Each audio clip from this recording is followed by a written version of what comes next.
We grow some of the finest Christmas trees possibly in the world. The real tree is 100% recyclable. It has a fragrance like none other. Our artificial Christmas trees, we know it'll be in the landfill for a very, very, very long time. I suggested they should go to an artificial turkey as well for Christmas. Hello, I'm Tom Murphy. Welcome to Land and Sea. Some Maritimers have Christmas on the mind 12 months of the year. That's because they grow the trees many of us put our gifts under.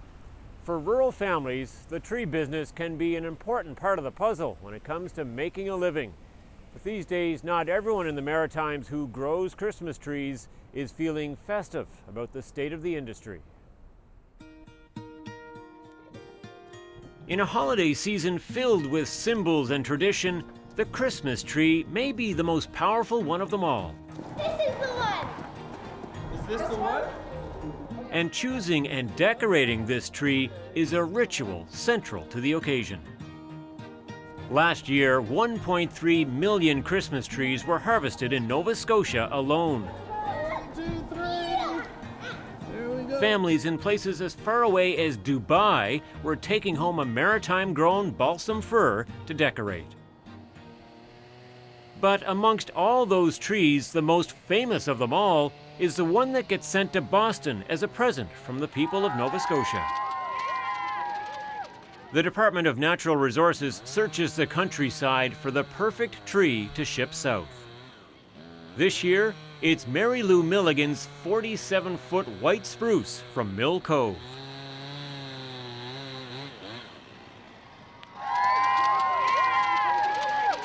A representative from DNR came knocking, asked me if I'd be interested. That was last October. But even before that, I had felt that it was a tree worthy of donating. The annual shipment of a tree to Boston is a tradition that got its start in tragic circumstances.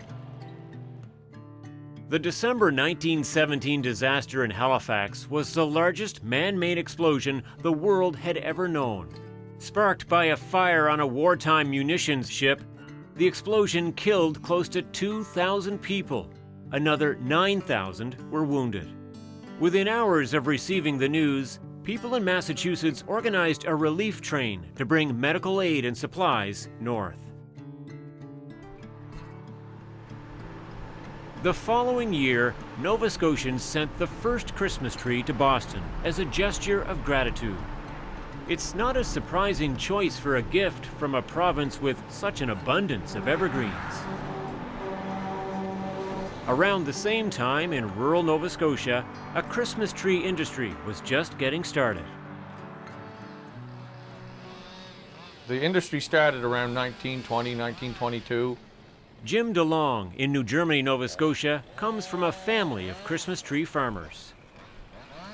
My father, when he was a little younger, he was harvesting wild trees, and that was the market at that time. There was no tree culture. You just went into shoppings and harvested wild trees. Got shipping them off into New England, New York, New Jersey. Some were going by rail. Some were going by truck. A lot were going by ship, and it just grew from there. It was an income for a farmer. So anytime you talk farming, it always seems to be they were struggling for an income, and that was just another avenue of income. Like Jim DeLong and many other maritime Christmas tree producers, John Reeves from nearby New Ross has long-standing family ties to the industry.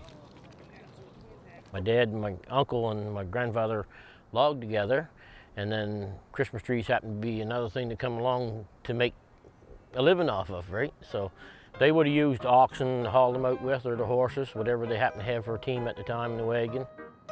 It was a family affair. We all went, all kids went, my mother and my father. My father done the cutting, and my mother always was doing something or other in the trees.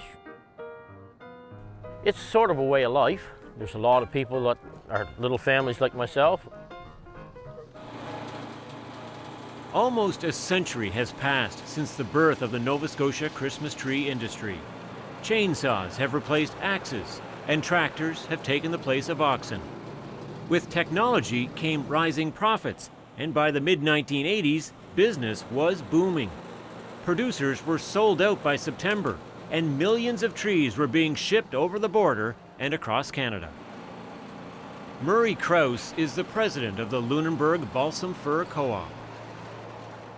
Lunenburg, Queens County, big business, no question. There were certain types of trees that the market was short of, that they were scrounging and looking and digging to find more of them. It was a rush, like I need this, I need that. Buyers recognized what Nova Scotians have always known. The province is a Christmas tree paradise. Over the years, the success of the industry has revolved around one species of tree, the abundant balsam fir. Balsam fir was one of the first trees that would shoot up out of the earth and mature and to look like a Christmas tree, and it had such a fine aroma. And we would go out in those choppings, and those gorgeous, fresh young saplings would be standing there, and with the swipe of an axe they were down, and in 3 or 4 or 5 years, there's another one right beside it or 3 more to take its place. In other parts of the world, Christmas trees are grown in rows on plantations. Here, the balsam fir grows in natural stands on existing woodland, where conditions suit it perfectly. The soil is right for them, the climate is right here, our amount of rain we have is right, and we can produce a very beautiful product on our own natural stands. Another feature that makes the balsam fir such a great Christmas tree is its aroma. For many of us, the scent of a freshly cut balsam fir is the smell of Christmas. It has a fragrance like none other. The green of the balsam fir is very vibrant at this time of year. The tree is very durable, soft and flexible to work with. Makes a very good tree for our industry. Our fragrance is what sells our tree, and if you put a balsam fir tree in your house for 2 weeks for Christmas, you'll smell it, and it's a good smell. If you put in a Fraser fir, it has no smell at all. Balsam fir to Nova Scotians, to a lot of Nova Scotians, I don't think they realize how important it should be to them, but to the growers, it's very important. More than 1,100 Nova Scotian rural families depend on that easy-to-grow, fragrant balsam fir in order to make a living. Overall, the Christmas tree business generates $52 million a year in the Maritimes. It is a major stimulant here in rural Nova Scotia to the farm families and Christmas tree growers. This is very positive money being spent, trickling through the systems to stimulate the province's economy, so it is very important. It's livelihood for a lot of people in Nova Scotia. It's a lot of dollars comes into Nova Scotia. But over the last decade, producers have found those dollars harder to come by. And many are wondering if they might be the last generation of Maritimers to work in the Christmas tree business. They say the demise of the industry would be another nail in the coffin for hard-hit rural areas. It's pretty tough times. We're just kind of in hold, hoping the economies get better, waiting for the oversupply that's produced throughout North America to dwindle down a little bit. Is there any money in this industry right now? No, the money is certainly, it's not there right now. When we come back, we'll find out why cutting-edge science may be the key to the future of Christmas trees.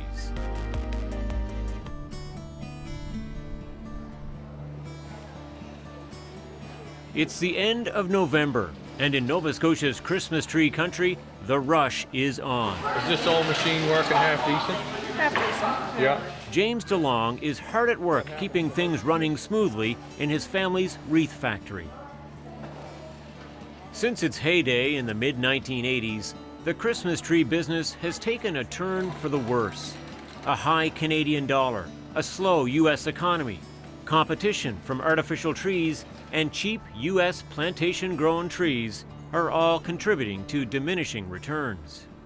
If the Christmas tree industry tanked right now, take 800 jobs a year away from rural Nova Scotia, 800 incomes away from, or partial incomes away from families, it would be very devastating to rural Nova Scotia, rural Atlantic Canada, because these people are going to have to go somewheres to find a job. So it's imperative that we keep this industry alive. The money and the economic benefit spins out. It's like throwing a rock in the water, and that little echo goes out across the lake when you do this. And the demise of that should be a huge void to fill. I can tell you that for rural Nova Scotia, a huge void. We're getting to the point right now that you can't replace trees for the cost that we're getting out of them. And that's why you're seeing a lot of growers considering, just getting out of the business, because they can no longer see this as an economical, there's no money at the end of the season. Murray Krause estimates Nova Scotia has lost nearly half of its tree production land in the last 20 years. The older these people get, of course, the more that closure comes into question. When do I stop? No, we got 3 more, but that's okay. And then if the children aren't prepared to pick it up, and this is what we're seeing, the younger people are not prepared to pick it up, so there's another section of Christmas tree productive land gone from the industry. To make matters worse for maritime tree growers, they face another major challenge when it comes time to export. The balsam fir may smell better than other species of Christmas tree, but it has one major drawback. Anyone who has swept up after celebrating Christmas with a balsam fir knows what it is. We have what we call a shedder. What makes that happen, we don't know. But when you get a shedder and it ends up being in the load and it goes to New England, when they take it off the truck, the needles are going to fall off. That's where Dalhousie University's Dr. Raj Ladha comes into the picture. The plant physiologist studied carrots until an encounter with a Nova Scotia Christmas tree grower led him on a different path 7 years ago. Now he heads up the Christmas Tree Research Center at Dalhousie's agricultural campus in Truro. A gentleman walked into my office and showed a photograph, a couple of photographs basically, how his consignment was rejected because all the needles were shed in his tree. This is the first time ever, because I was focused on the other research program, and I never thought about Christmas tree, and there was never thought about the issues associated with it. And that was a day it just blew my mind off, basically. In the laboratory, Dr. Ladha and his team work on creating the perfect balsam fir for the market. A Christmas tree that won't lose its needles for at least 4 months. They call it the Smart Tree. We want to really develop a tree with high needle retention capacity or capability, on which what we do is we're looking for a great looking tree, and the great looking tree will be sandwiched on top of those high needle retainers, and on top of it we'll be looking for a tree with got a greater fragrance or unique fragrance on top of it, and then we're looking for a pest and disease resistances or modify any way we want it until we build the magic smart tree, which will have all the traits what we are looking in for. Christmas tree growers are betting this research will help keep their industry alive. Can we make our Nova Scotia balsam the best tree in the marketplace? And I think that this is, where we want to go with the Smart Tree. Product that will be great for the customer, great for the grower, a win-win situation all the way around, and a tree that will be sought after by our clientele. And that's where we will bring this industry back. It probably put us into the #1 position of real trees in the world. 64. John Reeves hopes the Smart Tree will be the answer to another problem facing his business. Christmas tree shipments are being sent earlier and farther afield. This means producers are cutting trees earlier in the season than ever before. I mean, we're cutting trees for Panama and those orders. I know that has to be early because it's 28 or 29 days on a boat. You're looking at a month of shipment, 4 or 5 days in each port. You're looking at 30 or 40 days. That's different. This is the first year we've Actually, it's in there. We have a sea container on the water now, bobbing around somewhere between here and Puerto Rico, and I don't know how that's going to go, but it's there anyway. So. Ho, ho, ho, Merry Christmas! It's Christmas in Boston, and shoppers are out in full force. Streets are decorated, and the city is getting ready to kick off the Christmas season with the lighting of the Nova Scotia tree. The 47-foot gift from Nova Scotia has taken 2 weeks to set up and prepare, and a maritime contingent has arrived to serenade the crowds and celebrate a tradition Bostonians have taken pride in for decades. It's a beautiful tradition. I appreciate it, and those who know the story appreciate it. It's nice having that connection with other cities. I don't know of another community that gets a Christmas tree, certainly not from Canada. There may be out there, but I've not heard of them. So it's very special, and it holds a special place in Bostonians' psyche, I guess. Facing tough times, the industry is doing everything in its power to promote Nova Scotia balsam fir. When it comes to Christmas, it can be hard to separate tradition from commerce. 50-foot tree that came all the way from Nova Scotia. What started out as a gesture of thanks has become an opportunity to remind Bostonians that we are still in the business of selling trees. When we come back, the countdown to the lighting of the Nova Scotia tree in Boston. For many families, decorating the tree is one of their most cherished Christmas traditions. But according to Nova Scotia tree growers, too many people are hanging the lights on artificial trees these days. In a slow economy and a tight market, the maritime balsam fir faces stiff competition from imported artificial trees. Industry groups say over 50% of North American households are using artificial trees. The artificial Christmas tree is not recyclable. We know it'll be in the landfill for a very, very, very long time.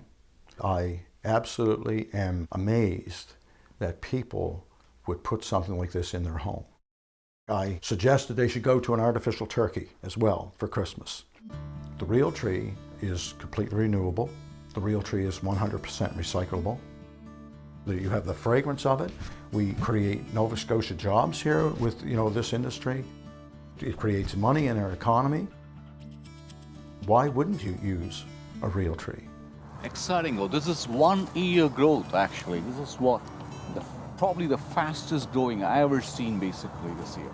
Dalhousie University's Dr. Raj Latta is no fan of the artificial Christmas tree either. He says they're made of petroleum-based plastics and contribute to greenhouse gas emissions. But at the same time, if we look at the real tree, it is not only just about environment, but it is about people engagement basically in terms of how we connect with nature. When the wind comes, these things fall. See how that go? The highest eco-friendly crop, as I know on this planet basically, is our Christmas trees. Every single angle you look at it in terms of environment, sustainability, nothing to beat our regenerants or our natural trees. Aroma, fantastic. In Boston Common, thousands of people have turned out to celebrate the Christmas season. The crowd eagerly awaits the grand finale, the lighting of the Nova Scotia Christmas tree. 4, 3, 2, 1. Merry Christmas!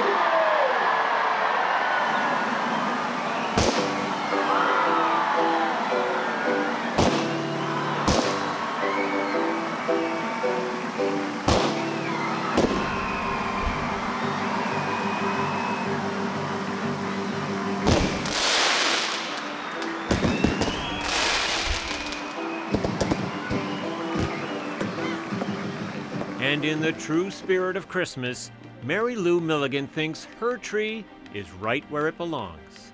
Spectacular, spectacular. It's the time of year when you want to be happy and you want to make people happy.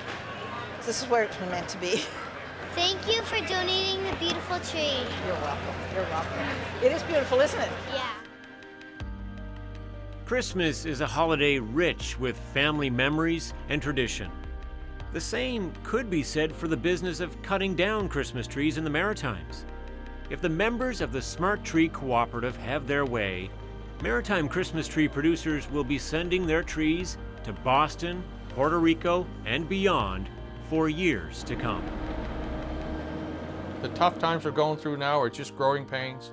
This will all come back to rights. We'll remember where we come from. We'll remember our traditions. We'll build our future on what we know and what we do. And our grandchildren will be able to, if they choose the opportunity, to be able to grow up and live and participate in the industry that we grew up in. And I think it's just such a great opportunity for Nova Scotia. The more we harvest these products, the more these trees are able to replace themselves. As you've seen today, we cut a tree and here's one or two little ones under it, waiting to get the sun, you know, almost saying like, you got to get out of here because this little one needs the sun and wants to get going. So it is a very, very renewable resource, and I mean, it's a great resource. I mean, we love the industry, and that's why we're here through thick and thin.